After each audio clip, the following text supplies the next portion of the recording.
to the Baseface Network.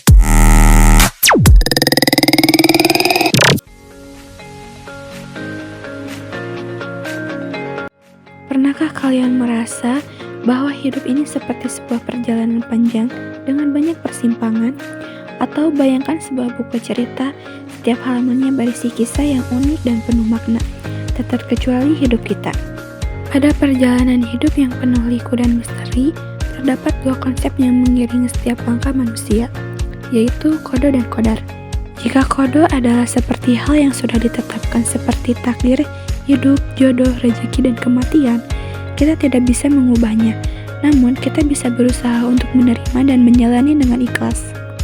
Maka, kodar itu lebih tepatnya diibaratkan seperti pilihan-pilihan yang kita miliki dalam perjalanan hidup. Kita punya kebebasan untuk memilih jalan mana yang kita tempuh, melakukan usaha untuk mencapai tujuan dan merasakan hasil dari pilihan kita. Contohnya seperti ketika kita memilih untuk kuliah di jurusan tertentu, memilih pekerjaan atau memilih pasangan hidup. Kita memiliki pilihan yang bisa kita tentukan sendiri dan kita bertanggung jawab atas pilihan tersebut. Dalam Al-Quran, Allah Subhanahu wa Ta'ala berfirman, "Dan Dia telah menciptakan segala sesuatu dan Dia menetapkan ukuran-ukurannya dengan serapi-rapinya." QS Al-Furqan ayat 2. Firman-Nya ini menggambarkan keagungannya dalam menetapkan segala sesuatu dengan ketentuan yang tak terbandingkan. Dari sini kita memahami bahwa qada bermakna hukum atau keputusan, kehendak, dan mewujudkan.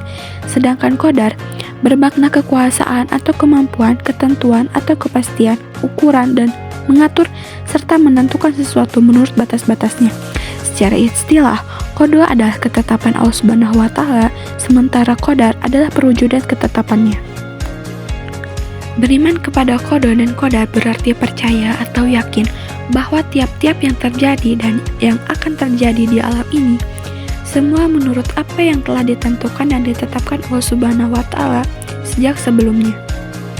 Melalui ayat-ayat tersebut, Allah Subhanahu wa Ta'ala menjelaskan bahwa segala sesuatu yang terjadi pada diri manusia telah ditentukan oleh Allah Subhanahu wa Ta'ala. Allah Subhanahu wa Ta'ala juga menjelaskan bahwa sesuatu yang datang dari Allah Subhanahu wa Ta'ala merupakan kebaikan bagi hambanya.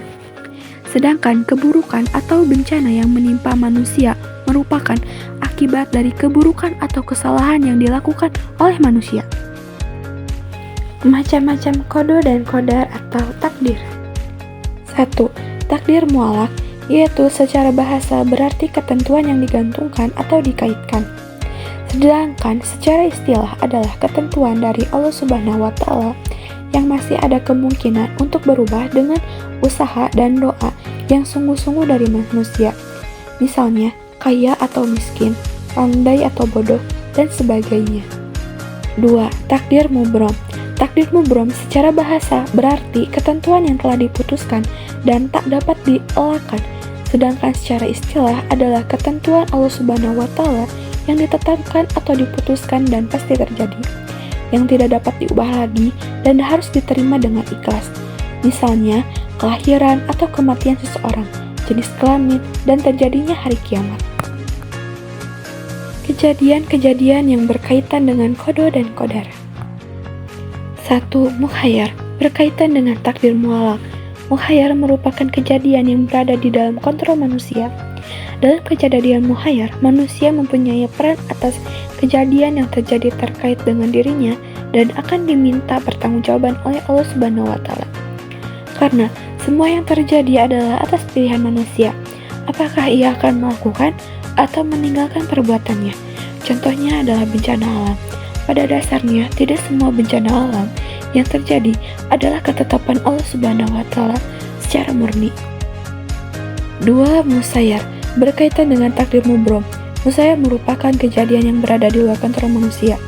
Kejadian musayyar menempatkan posisi manusia berada di area yang menguasainya, sehingga manusia tunduk pada segala sesuatu yang terjadi. Walaupun manusia telah berusaha keras, manusia tidak akan dimulai pertanggungjawaban oleh Allah Subhanahu wa Ta'ala karena semua berada di luar kontrol manusia.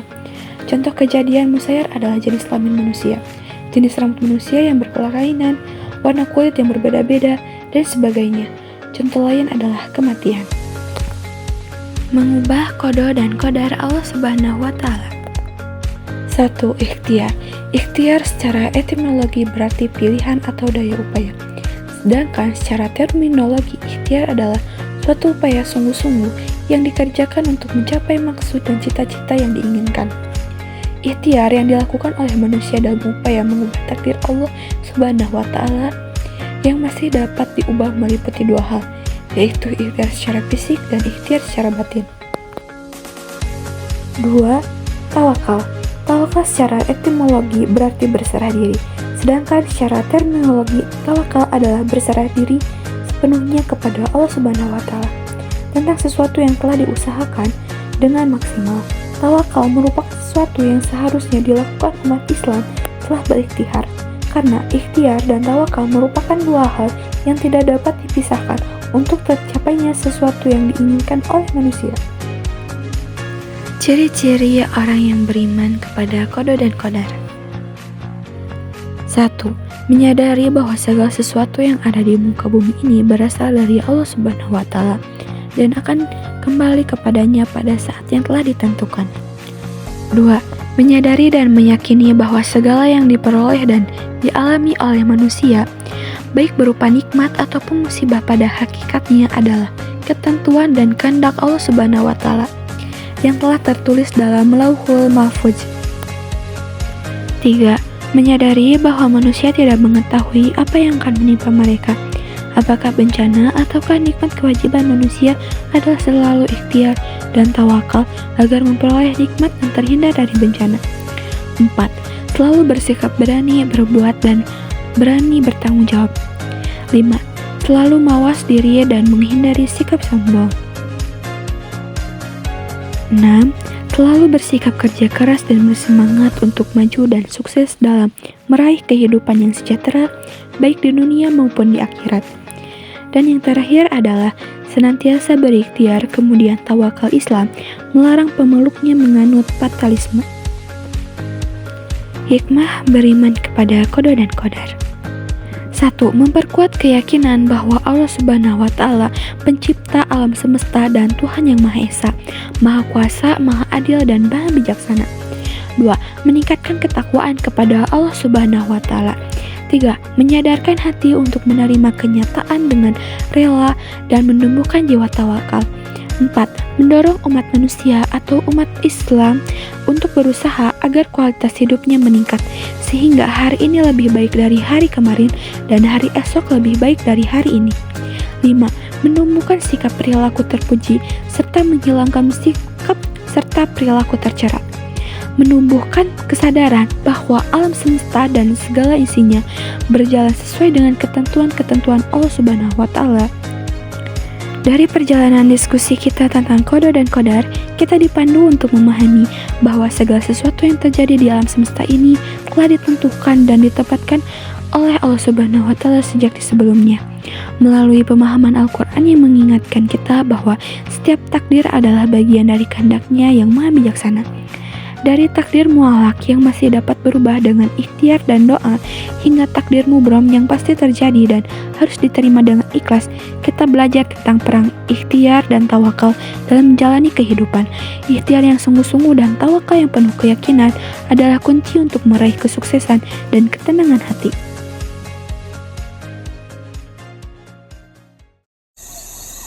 Okey, dah on ni. Atau cakap ya? Kalau generasi zaman now lebih banyak hafal nama-nama game dibanding hafal nama-nama surat yang ada di dalam Al-Quran. Apa gak malu kita sama Allah?